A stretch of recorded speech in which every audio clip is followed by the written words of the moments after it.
Right now, your heart is beating about 100,000 times a day without you even thinking about it. But what if it just stopped? Cardiac arrest. It doesn't knock on the door. It doesn't send a warning text. People typically collapse and can't respond. Symptoms start without warning. 1 second you're here, the next your body becomes a battlefield fighting for every single second of survival. Sudden cardiac arrest occurs when the heart develops an abnormal heart rhythm that causes it to stop beating. The heart's pumping function is arrested, stopped. And what happens next? Happens fast. The first few minutes after cardiac arrest are often called the golden minutes. Every second that passes, your body moves one step closer to the edge. Let's break it down second by second, minute by minute. This is where it gets terrifying, and it gets terrifying fast. Within 10 seconds of cardiac arrest, blood pressure drops to 0 and consciousness vanishes. You don't slowly fade out like in the movies. Your brain, the most power-hungry organ in your entire body, crashes almost instantly. The brain consumes 20% of the body's oxygen, despite being only 2% of body weight with virtually no oxygen reserves. Think about that. Your brain is a tiny 3-pound organ, but it's an oxygen addict. And the second that supply gets cut off, it panics. During cardiac arrest, unconsciousness will occur rapidly once the heart stops beating, typically within 20 seconds. You're already gone from the conscious world before anyone around you even realizes something is wrong.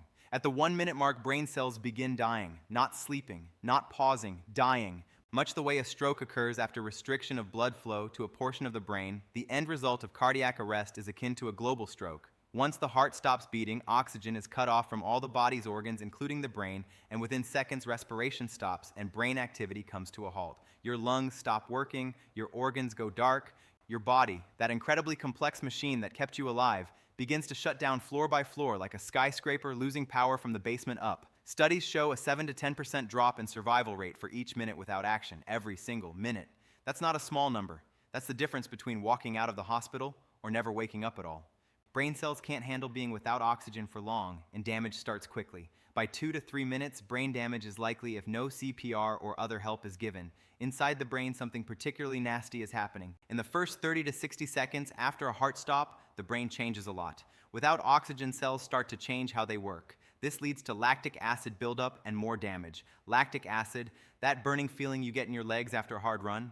Imagine that, but inside your brain cells, toxic byproducts piling up, eating away at the very neurons that make you, you. By 1 to 2 minutes, neural electrical activity flatlines as the brain loses its oxygen supply.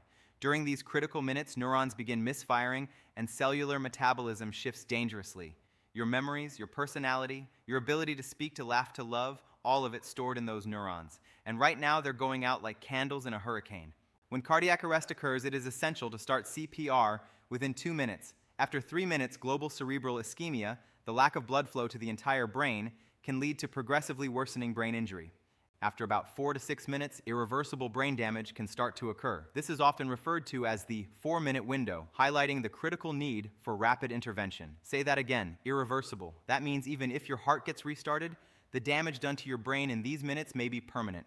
We're not talking about a headache, we're talking about memory loss, paralysis, personality changes, the inability to function on your own. The circulatory phase sees ineffective heart contractions leading to a rapid drop in blood pressure. In the metabolic phase, without oxygen, cells resort to anaerobic metabolism, producing harmful byproducts and further damaging tissues. Your body switches to emergency survival mode, but it's a crude, destructive kind of survival. Like burning your furniture to stay warm, the damage it causes trying to survive is part of what kills you. At 5 minutes, death becomes imminent. 5 minutes, the same amount of time it takes to microwave leftovers, to scroll through Instagram, to wait in a drive-through line. Here's the thing that most people never stop to think about. The difference between dying and surviving a cardiac arrest isn't just about the hospital. Most cardiac arrests occur outside hospitals, making bystanders the first line of defense. That means you. The person standing next to someone at a grocery store, on the subway, at a family barbecue. You could be the single most important factor in whether someone lives or dies. CPR can keep some blood and oxygen going to vital organs. This helps increase the chance of bringing someone back to life.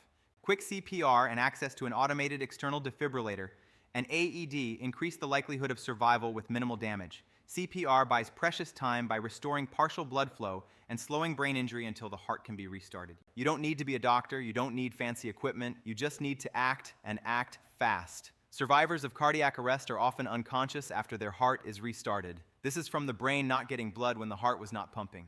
The heart and other organs may also be injured from the cardiac arrest. Survival isn't the finish line. It's the starting line of a long, grueling recovery. While some symptoms improve with time and rehabilitation, others may be permanent. Survivors who suffered prolonged oxygen deprivation may require lifelong assisted care.